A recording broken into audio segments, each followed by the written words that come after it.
Law enforcement is still looking for the person that murdered a conservative activist. This is a case we've been covering here at our channel since day one, and there have been some new developments. There's new footage that has been released, and I want to tell you what we know about this case, and make sure you stick around to the very end of this video, because I will share with you what we don't know about this case and why so many people are asking questions about it. This is going to be an important video for anyone that wants to stay up to date on this case.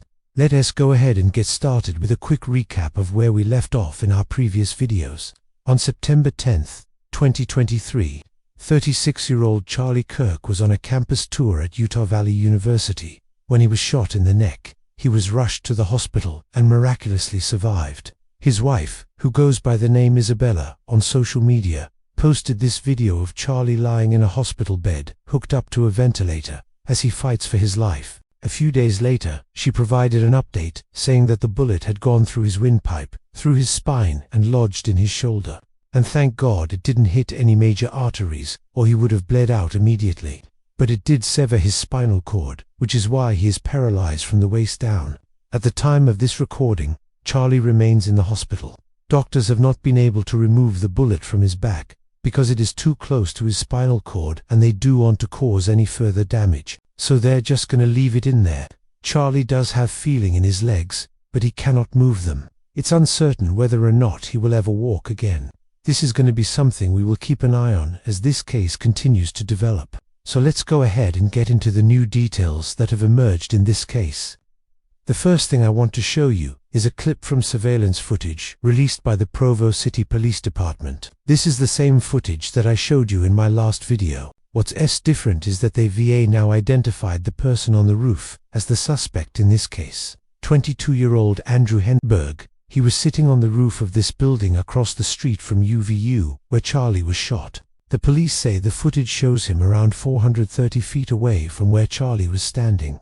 You can see him kind of shuffling around up there on the roof. We don't see him do anything else other than sit on the roof for a little bit. Now, if you recall from my previous videos, Charlie was shot while he was talking to a student.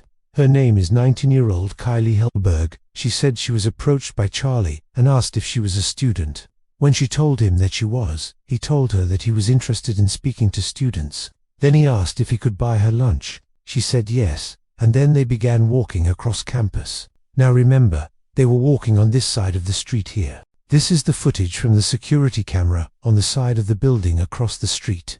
That's where the suspect was sitting on the roof. Again, police say that that is him. And then they say this. On September 10th, 2023, at approximately 1:27 p.m., Mr. Henberg allegedly fired one round from a rifle across the street, striking Mr. Kirk in the neck. Now notice how far away he was. He was on a roof, about 4-5 stories up. He was on the roof of this building here, and he was sitting up there on the roof. He was not hiding. He was not trying to be inconspicuous. He was sitting on top of a roof on a college campus, just sitting there.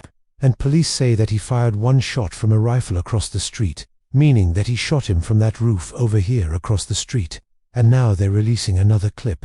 This is actually from a different angle, a different camera, and it shows the actual moment that Charlie was shot. If you watch this closely, you can see a young woman in a white shirt.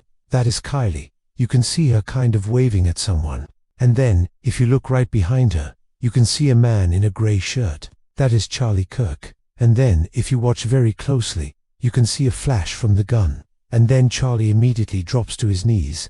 Notice how Kylie immediately looks around like she's trying to figure out where the shot came from. This is captured on another camera. They're just not releasing it. I'm assuming it's because they don't want people to know where these cameras are located. But this is important because it shows that Charlie was shot while he was engaging with a student, while he was being a good Samaritan, while he was trying to help somebody, trying to mentor somebody. And this is also important because it kind of rules out a couple of theories.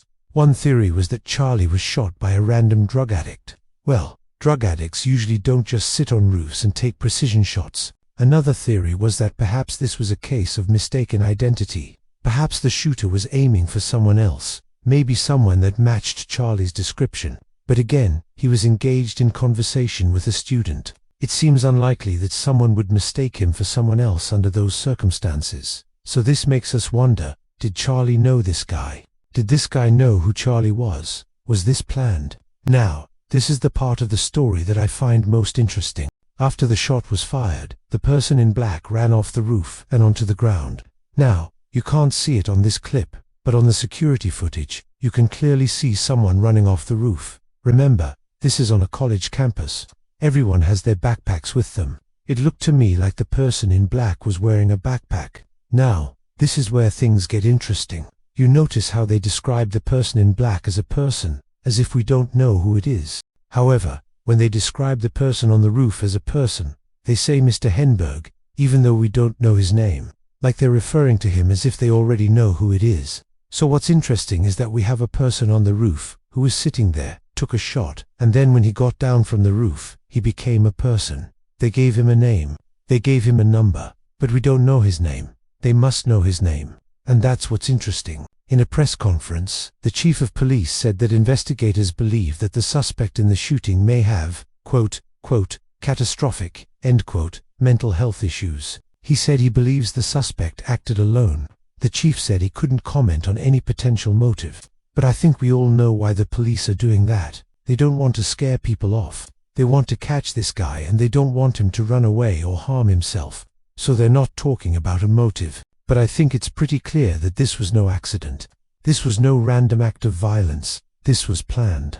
This was personal. The police just haven't come out and said that yet. The FBI has now added this case to their most wanted list. They're offering a $100,000 reward for any information leading to the location of this suspect.